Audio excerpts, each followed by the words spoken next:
এই হচ্ছে সুন্দরবনের এলাকা শুরু হলো। এ দেখো এখন ভাটার সময়, জোয়ারের সময়, তখন কিন্তু জল চলে আসবে, তখন সমস্ত নৌকাগুলো কিন্তু তাদের পথে রওনা দেবে। এই দেখো পুরো জঙ্গল, মাঝে মাঝে বাঘ দেখতে পাওয়া যায়। এখন আমরা প্রচুর লোক এসেছি তো, এখন বাঘ আশা করি দেখা মিলবে। পুরো টিমেরা এসছে যারা, এ দেখো পুরো ডিঙাগুলো। চাঁদ সদাগর 1000 বছর আগে এখানেই চাঁদ সদাগর এসেছিল। ম্যানগ্রোভ অরণ্য, এরকম জায়গায় কিন্তু বাঘ থাকে। এ দেখো একটা লঞ্চ এখানে আছে, যখন জোয়ার আসবে। না না, এই সাইডে আবার লোকালয়, এই সাইড থেকে শুরু হলো সুন্দরবনের জঙ্গল,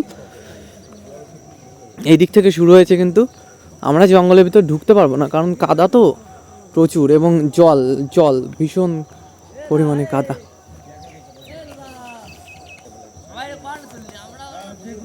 এই পাশটা আবার লোকালয়, বুঝলে, এদিকটা লোকালয়ের জায়গা, ওই যে লোকালয়ের এরিয়া। আর এর খোলা এখানে আর একটা বোট এখানে লঞ্চ, সব শুকনো জায়গা আছে এখানে, কিন্তু সব দেখা যাচ্ছে জোয়ার আসবে। আরো কত সুন্দর আছে আমাদের। ঘুমাচ্ছে এখন? হ্যাঁ চলো চলো। এই দেখো পুরো এখানে শুকনো, এখন জোয়ার, এখন ভাটার সময়, জোয়ারে আবার চলে যাবে। জোয়ার যখন আসবে পুরো কিন্তু জলে ভরে যাবে, পুরো টিম। আমরা এখানে কিন্তু বাঘ দেখতে পাওয়া যায়, শুনেছি আমাদের আশেপাশে যারা ছিল তারা প্রত্যেকেই বলেছে যে এখানে বাঘ দেখতে পাওয়া যায়।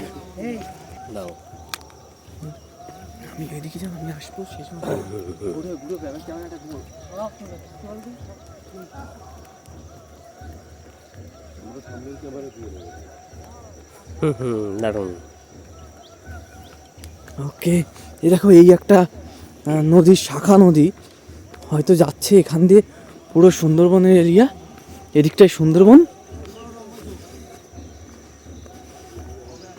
বাবা, পুরো আমাদের টিম কিন্তু এই যে সামনে। বাঘ তো আসবে, এই দেখো কি অ্যাডভেঞ্চার জায়গা, ম্যানগ্রোভ অরণ্য, এখানে মানুষের পায়ের ছাপ। এর ভিতরে আমরা কিন্তু যেতে পারবো না, কারণ প্রচুর কাদা। হ্যাঁ হ্যাঁ, এইসব জায়গায় কিন্তু বাঘ থাকে। এই দেখো জোয়ার যখন আসবে এই সমস্ত জায়গায় হয়ে যাবে, এটা এই সমস্ত ডিঙা কিন্তু ভেঙে পড়ে আছে। আমরা সুন্দরবনে এসেছি, এখন বিশাল মজা হচ্ছে আমাদের অনুষ্ঠানে আসছি আমরা। এই সমস্ত জায়গায় দেখেছো নৌকাটা পুরো পড়ে আছে। লাগে ভয় বাড়া, কোয়ান্তে চলে আসবো তা ঠিক আছে। হ্যাঁ, গিটি ধরে নিয়ে চলে গেল, দেখা গেল এখান থেকে। এই যে এই যে এতে ছিঁড়ে যায়, লোক মারা যায়। হ্যাঁ, এই শিকড়ে এই সমস্ত কিন্তু বাঘের রাস্তায় দেখো পুরো চতুর্দিকে শুধু জঙ্গল আর জঙ্গল, জঙ্গল ছাড়া কিছুই নেই। অ্যানাকোন্ডা টোন্ডা দেখা যাবে মনে হচ্ছে।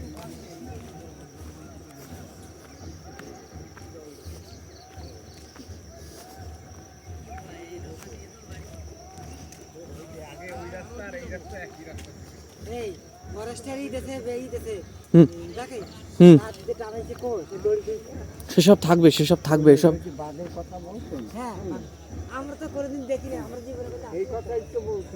এই দেখো।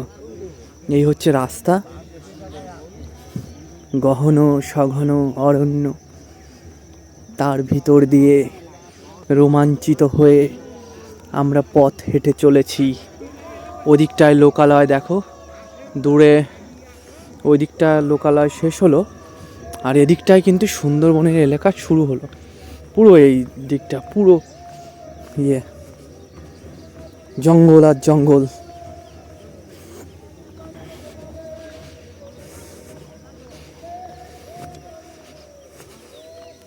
এই পাড়টাও ডুবে যায় দেখা যাচ্ছে, কারণ প্রচুর জলের ছাপ রয়েছে এখানে।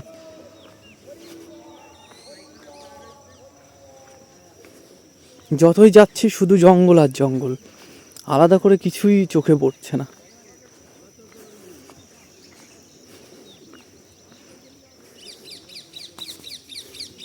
ওই যে আমাদের টিম আসছে। আমরা এসে গেছি।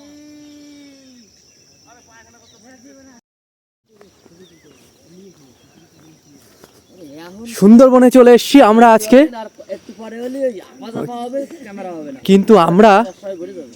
ওই এখন তো ভাটা চলছে, ভাটায় পুরো অঞ্চলটা শুকনো এবং যে জায়গায় লঞ্চ বোট নৌকাগুলো সব কিন্তু শুকনো জায়গায় দাঁড়িয়ে আছে। দুপুরের পরে যখন জোয়ার আসবে তখন ওই নৌকাগুলো আবার এই সমস্ত জায়গা জলে পরিপূর্ণ হয়ে যাবে, তখন নৌকাগুলো বোটগুলো চলবে।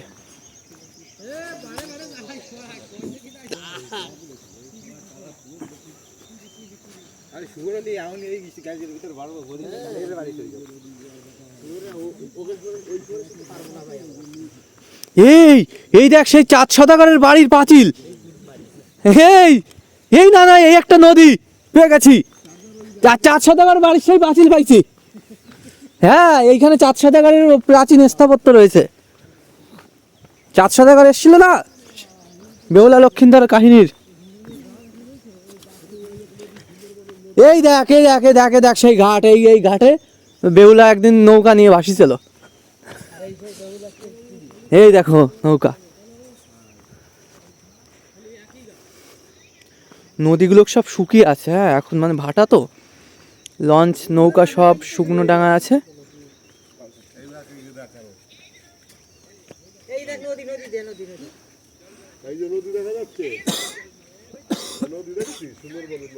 যতই যাই শুধু রাস্তা পুরায় না, শুধু রাস্তা তো রাস্তা।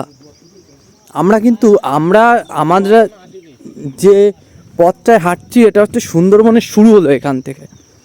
হ্যাঁ এই হচ্ছে বাউন্ডারি, এদিকটায় হচ্ছে লোকালয়, এদিকটায় হচ্ছে সুন্দরবনের অঞ্চল।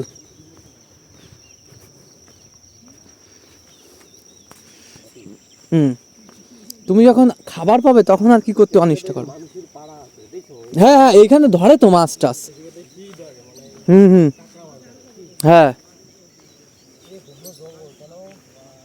শুধু যত যাই শুধু জঙ্গল আর জঙ্গল।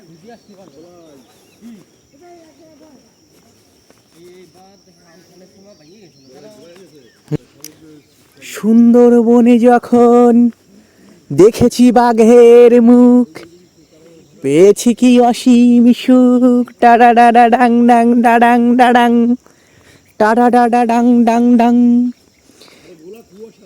জঙ্গল শুরু হলো এখানে, আমরা চলেছি যেখানে। দূরে কোথাও দেখছি মদের বোতল পড়ে আছে, যদিও বিদেশি মদ।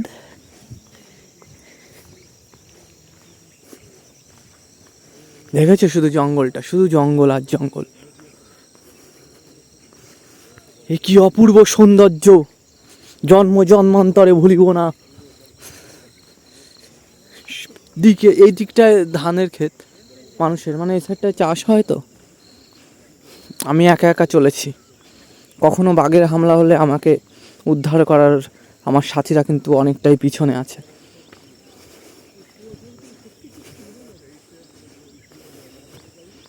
কিছু লোক মানে সবাই ঘুরতে এসছে যার যার মতন করে। রাস্তা এটা এটা এখান থেকে শুরু হলো হচ্ছে সুন্দরবনের রাস্তায়, দেখো পুরো জঙ্গল আর জঙ্গল। এখান থেকে ওদিকটায় বাংলাদেশ হয়তো আছে, নদী পার হতে হবে অবশ্যই। এখন নদীতে ভাটা চলছে, এই কারণে পুরো অঞ্চলটা শুকনো। শুধু হেঁটেই চলেছি সুন্দরবনের পাড় ধরে, শুধু জঙ্গল আর জঙ্গল। বাঘের দেখা কিন্তু নেই। সে সুন্দরবনের এখান থেকে জঙ্গল শুরু হলো তো এখানে একটা মৃত শেয়াল, একটা শেয়াল এখানে মরে পড়ে আছে। দেখো এই দেখো মৃত শেয়াল। এই শেয়ালটা 2 পা বাঁধা, হয় তো কেউ ফেলে দিয়েছে এসে। এখানে দেখা মিলল শেয়ালটার, এখান থেকে সুন্দরবন শুরু হলো। মৃত শেয়াল এটা শেয়াল। সুন্দরবন এলাকায় আমরা কিন্তু এইখানে কিছু বাড়ি পেলাম, যেখানে এনারা বললো যে মাটি ইটের রাস্তা দিয়ে হেঁটে যাচ্ছি, এখানে কিন্তু বাঘ আসে মাঝে মাঝে, সেটা বললো যে এই জায়গাটা বাঘ আছে। এই মস্ত এসছে। তো দেখো সুন্দরবন এলাকায় একটা লোকালয় পেয়ে গেলাম আমরা, ইটের রাস্তা। আমরা এখন মেন গঙ্গার দিকে যাচ্ছি। পুরো দু সাইড থেকে পুরো জনবসতি আছে এখানে। এখানে কিন্তু মাঝে মাঝে বাঘ আসে বলেছে, শুনলাম আমরা।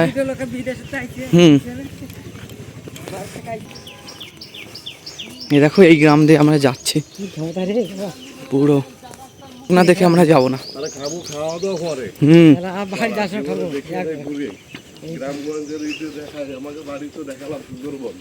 হ্যাঁ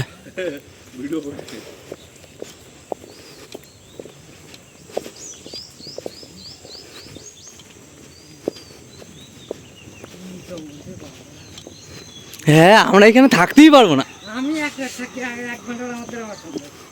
এ দেখো এখান দিয়ে সব জল হয়ে যায়। হ্যাঁ, জল হয়ে যায় এই নৌকাগুলো, তখন জোয়ারের জলে নামিয়ে নেয়। এ হচ্ছে পাখি।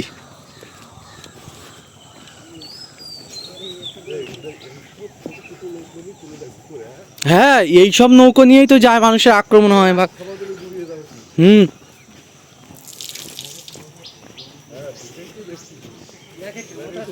আমরা হচ্ছে হেঁটে হেঁটে যাচ্ছি হচ্ছে গঙ্গার যেখানে সংযোগস্থল, সেই গঙ্গায়, মেন গঙ্গায় কিন্তু যাচ্ছি।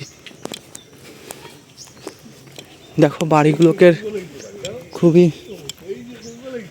হ্যাঁ এই যে জঙ্গল, এই যে বাড়ি। এই দিক থেকেও মনে হয় যাওয়া যায়, বুঝলে, যাওয়ার সময় দিক থেকে যাবো। হ্যাঁ হ্যাঁ, আমরা অনেকটা, না ভালো হয়েছে, আমরা এই দিক থেকে ঘুরে গেলাম। আরে রোদ্দুরে আসিনি, ভালোই হয়েছে, রোদ্দুরে আসলে ধরা তো, এর জন্য সোয়াই চলে আসলাম। এ দেখো এই যে জঙ্গল, এই যে বাড়ি, এই হচ্ছে সুন্দরবনের এলাকা, এই যে। আর এই হচ্ছে লোকালয়। এদিকে আবার ধানের চাষ হচ্ছে, মাঝে মাঝে এইসব এলাকায় বাঘ চলে আসে।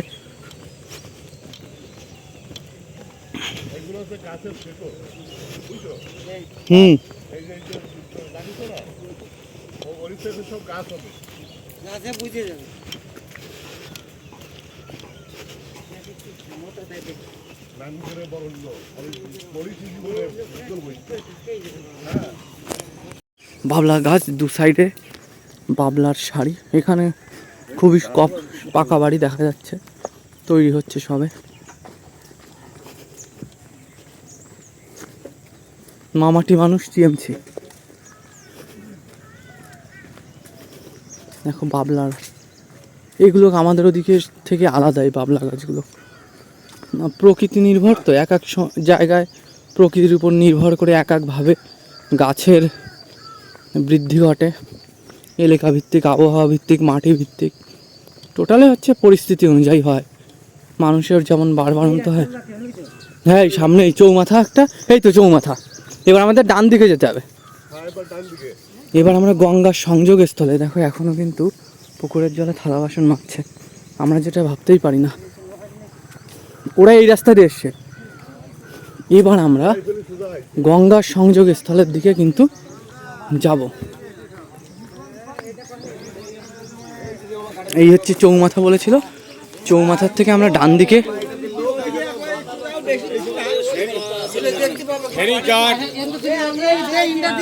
এই দিক দিয়ে আসবো, ভালো হয়েছে আমরা ঘুরে আসি। এই দেখো এই যে শুরু হলো এইখান থেকে গঙ্গার মেন জায়গা, এই দেখো পুরো এখান দিয়ে পুরো মানে জলে জলাকার হয়ে যাবে। কিন্তু এখন ভাটা তো, ভাটার কারণে শুকনো জায়গাটা, বড় বড় ট্রলার লঞ্চ দাঁড়িয়ে আছে।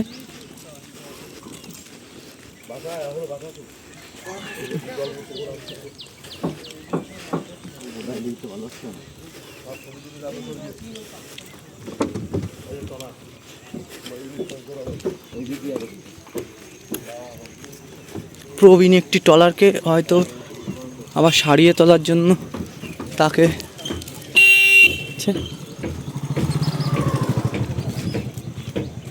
এ দেখো,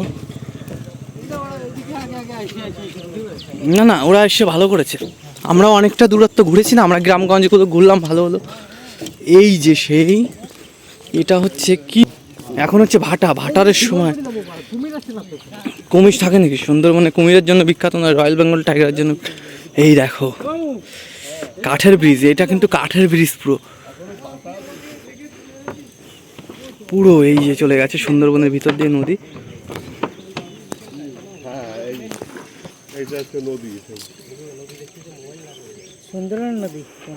না না সুন্দরবন না, এই দেখো নদী, নদীর এপার ওপার। এই আমরা বাঘ দেখি না কখনো কখনো, আমরা ডিসকভারিতে কিংবা টিভিতে দেখি যে দু সাইডে বাঘ দেখা যাচ্ছে, কিন্তু এই রকম জায়গা দিয়ে কিন্তু বাঘটা মাঝে মাঝে দেখা যায়। বনমালী খাল মানে পুরো এটা নদীতে গিয়ে মিশেছে। দেখেছো? এই খালে কিন্তু লঞ্চ চলে, ফেরি পার হয়।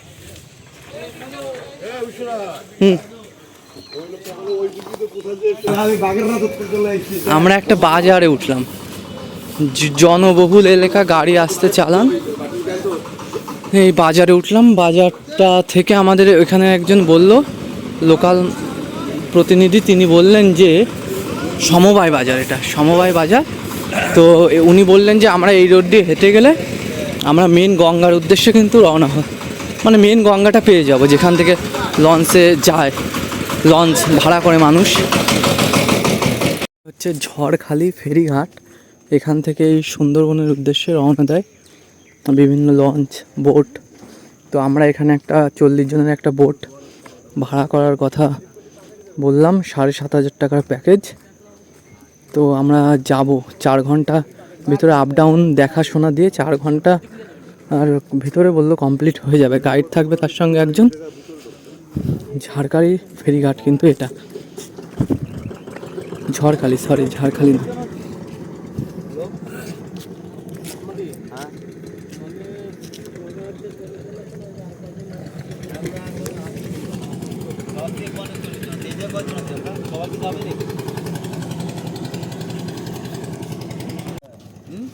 এটা হচ্ছে ঝড়খালি ফেরিঘাট। হ্যাঁ হ্যাঁ, ওইটাই তো শুরু হচ্ছে।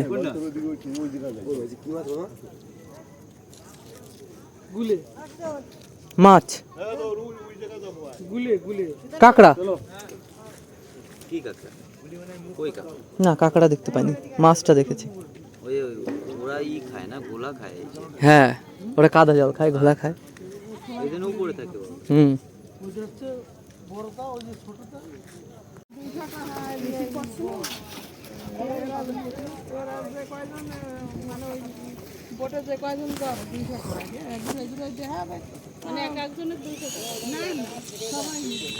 আর সর্বশেষ হচ্ছে অ্যালকোহল খাওয়া যাবে না, মানে মদ খাওয়া যাবে না।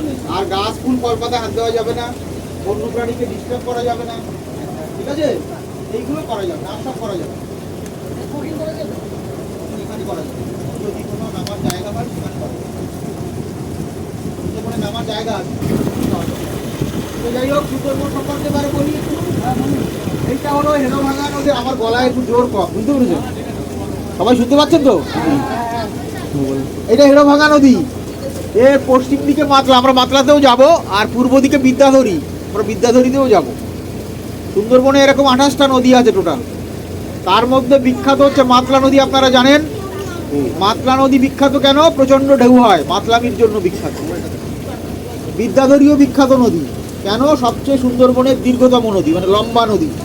একেবারে বসিরহাটের ওপাশ থেকে উৎপত্তি হয়ে এখান থেকে বঙ্গোপসাগরের দূরত্ব 60 কিলোমিটার, বঙ্গোপসাগরে গিয়ে পড়েছে। তার মানে সুন্দরবনের সব থেকে দীর্ঘতম নদী হচ্ছে বিদ্যাধরী।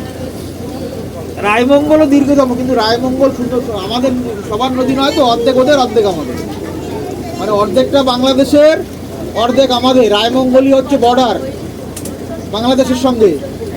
তো বর্ডারের মাঝখান দিয়ে কোনো সিগন্যাল করা নেই, কিন্তু অর্ধেকটা মাঝখানের ওপাশে কেউ যেতে পারবে না, ওপাশ থেকে এই পাশে অর্ধেকে যেতে আসবে। তো যাই হোক, ওরা তো চলে গেছে, কি করে হবে? 40 জনের পারমিশন, 48 জন অলরেডি বলে কি করে আর হবে?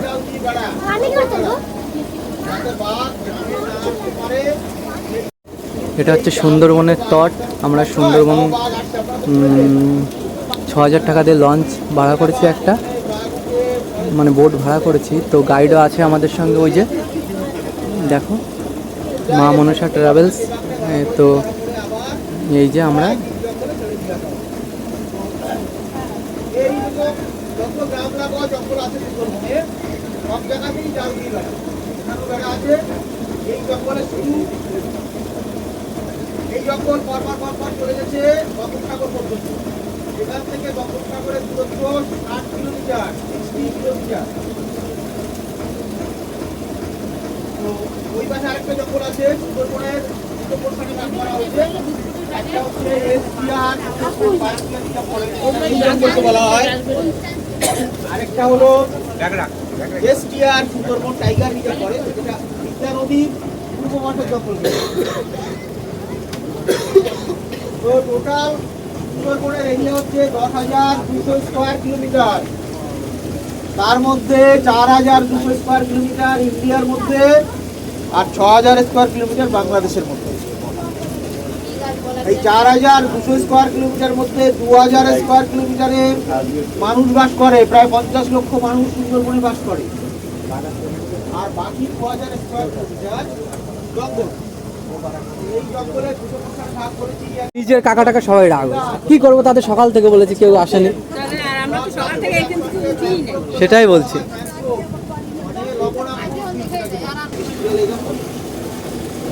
মাটি লবণাক্ত হওয়ার কারণে এই গাছের মেন যে লক্ষণ শ্বাসমূল দেখতে পাওয়া যায়। অর্থাৎ মাটির মধ্যে অক্সিজেন না থাকার কারণে শিকড় দিয়ে অক্সিজেন দিতে পারে না, শিকড় থেকে আলাদা শিকড় মাটির উপরে চলে আসে, এটাকে শ্বাসমূল বলা হয়। এই শ্বাসমূল দিয়ে বাতাস থেকে সরাসরি অক্সিজেন। এই হলো লবণাক্ত উদ্ভিদ। এনিম্যাল বলতে আপনারা জানেন যে সুন্দরবনে সবথেকে বিখ্যাত এনিম্যাল হচ্ছে রয়্যাল বেঙ্গল টাইগার। 2023-এর যে বাঘের সেন্সাস হয়েছে তাতে আমাদের সুন্দরবনে বাঘের সংখ্যা 102। বাংলাদেশে 250+ বাঘ আছে, জঙ্গলের এর পরিমাণ বেশি। বাঘ ছাড়া আমাদের সুন্দরবনে আর আছে প্রচুর পরিমাণে হরিণ, বন্য শূকর, বাদর, ভোদর, শিয়াল, উঠিয়াল। এইসব জায়গায় মানে মানুষের পায়ের ছাপ, মানে এখান থেকে আসে লোকজন। আচ্ছা আচ্ছা, এইসব এরিয়া মানে মানে ভয়ানক নয় বাঘের জন্য, না এখানে বাঘ চলে আসে সব জায়গায় তাই? ভয়ঙ্কর। এই সুন্দরবনের মানুষের জীবনযাত্রা সত্যি কঠিন, ভাবা যাবে না, আপনি ভাবতে পারবেন না। দেখা যাচ্ছে আমাদের এই এরিয়ার কথাই ধরুন, আপনি যেখানে এসছেন আজকে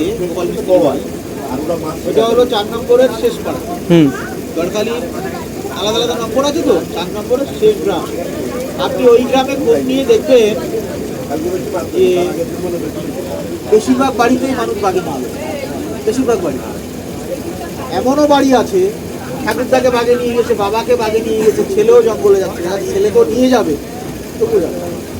ওদের জীবিকা ওর উপরে নির্ভরশীল। এরকমই সিস্টেম, একদম সিস্টেমটা এরকম হয়েছে কেন, তারও কিছু কারণ আছে। সে কারণ বলতে গেলে অনেক ইতিহাস। মেন কারণ হচ্ছে এই যে অঞ্চলটা আপনারা এখন দেখছেন, আমাদের পেছনে যেটা লোকালিটি ঝড়খালি অঞ্চল, এই অঞ্চল আগে জঙ্গল ছিল। এখান থেকে 67-68 বছর আগে দেখুন কি বিপজ্জনকভাবে নৌকা নিয়ে জানে বাঘ যে কোনো মুহূর্তে লাভ দিতে পারে, কিন্তু দেখুন একজন আবার উপরে উঠে হেঁটে বেড়ায়। ও বাবা, ঠিক আছে, এটা খাল, এটাকে এই হেড়ো ভাঙা নদী তো মারা গেছে মানে শেষ, এটাকে মরা হেড়ো ভাঙা। মরা হেড়ো ভাঙা বললে এটাকে বোঝা। দেখেছেন অবস্থা, যে কোনো সময় তুলে নিতে পারে তো বাঘে একদম। তো যেটা বলছিলাম 67-68 বছর আগে এখানে জঙ্গল ছিল। বাংলাদেশ থেকে একসঙ্গে 789 ফ্যামিলি আসে, এটা বাংলাদেশি লোক। তারা এসে জঙ্গল কেটে বসতি স্থাপন করে। তৎকালীন মুখ্যমন্ত্রী ডক্টর বিধান রায়ের সঙ্গে আলাপ আলোচনা করে সিদ্ধান্ত করে এখানে বসতি স্থাপন। তো এখানে প্রত্যেক ফ্যামিলি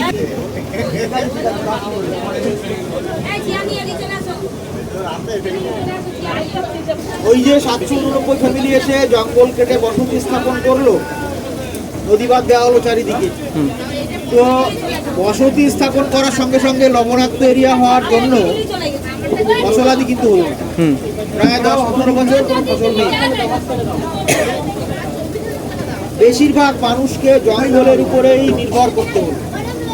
জঙ্গলে তখন বিক্রি হতো লোকালয়ে কাঠ জ্বালানি হিসেবে ব্যবহার করা হতো। এখনকার ওই কাঠ কাটতেই জঙ্গলে যাওয়া হতো। তো মানুষকে বাগে পেয়ে।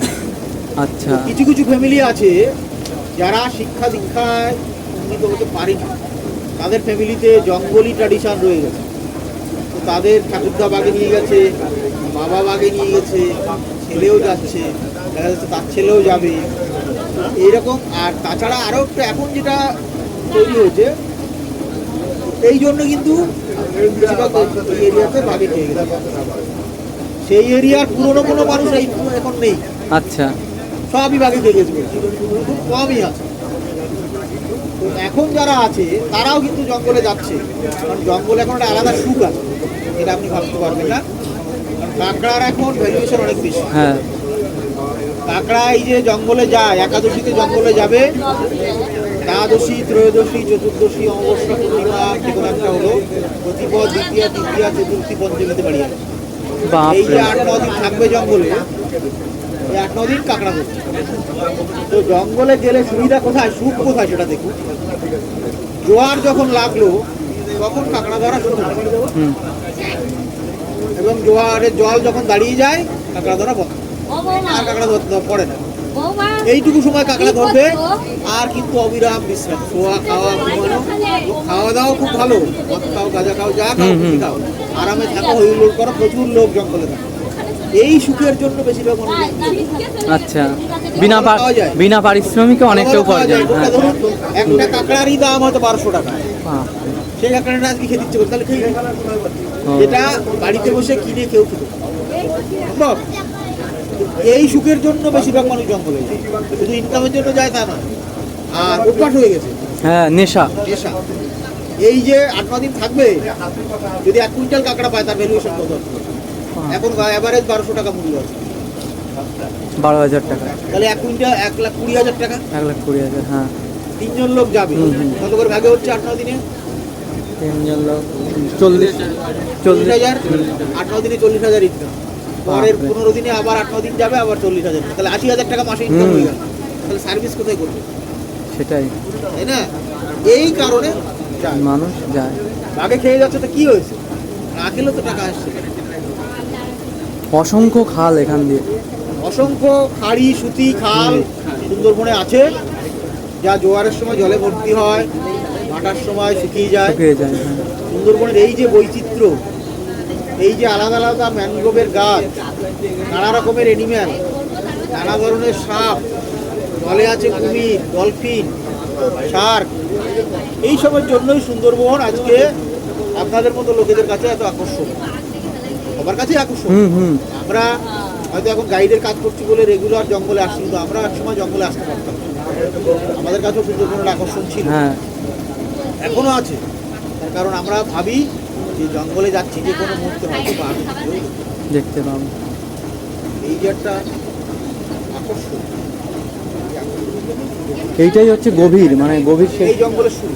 আচ্ছা, এখানেই বাঘ আছে, লাইনে জাল দিয়ে বেড়া দেখে দিয়ে দেওয়া আছে, যাতে ওই গ্রামে বাঘ না আটকা, হয়তো বাঘ আসছে। ওই গ্রামেও ছাপিয়ে চলে যায়? হ্যাঁ, নদী ছাপিয়ে? নদী সাঁতরেই তো জায়গা। ওরে বাপ রে! নদী এর থেকে বড় নদী, 11.5 কিলোমিটার চওড়া নদী, সাথে পার হয়ে যেতে থাকে। 11.5 কিলোমিটার আমরা হেঁটে যেতে পার হতে পারবো না। বাপ রে! 11 কিলোমিটার বুঝতে পারছো কত দূর? এখানকার মানে বাঘেরাই হচ্ছে জলদস্যুর মতন প্রশিক্ষিত। সুন্দরবনে আপনি ভাববেন না সারা সামনে দেখা যাচ্ছে কুমির, দেখা যাচ্ছে না, না কুমির কনফার্ম, কুমির কুমির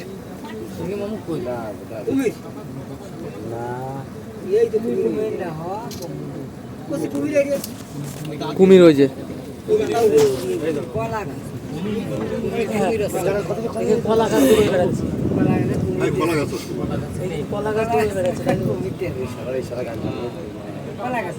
কুমির কুমির কুমির কুমির, ওই তো কুমির। হ্যাঁ কুমির রোদ পোয়াচ্ছে। রোদ করছে ও।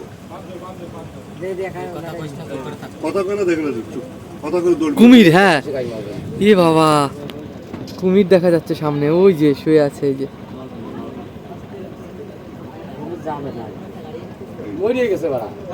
না না কুমির ই বাপরে কি বড় কুমির রে।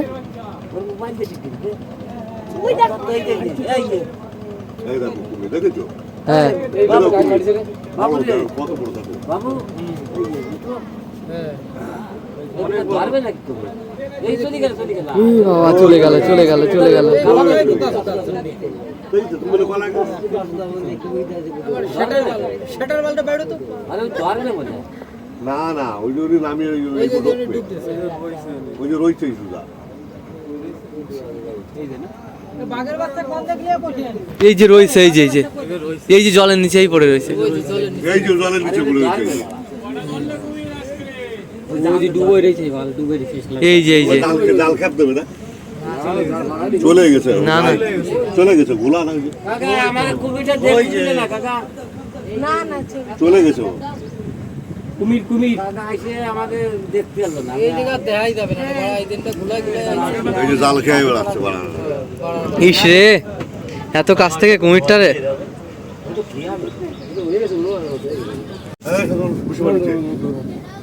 ইনাদের জীবিকা ইয়ে। দাও দাও দাও খাপ দাও একটু জাল দিয়ে চলে এই যে এদিকে আছে। যা কুমির টুমির ছেলে সব ডুবে গেছে ইনাদের জন্য। আর এবার ওই পারে দেখতে হবে ওই পারে হ্যাঁ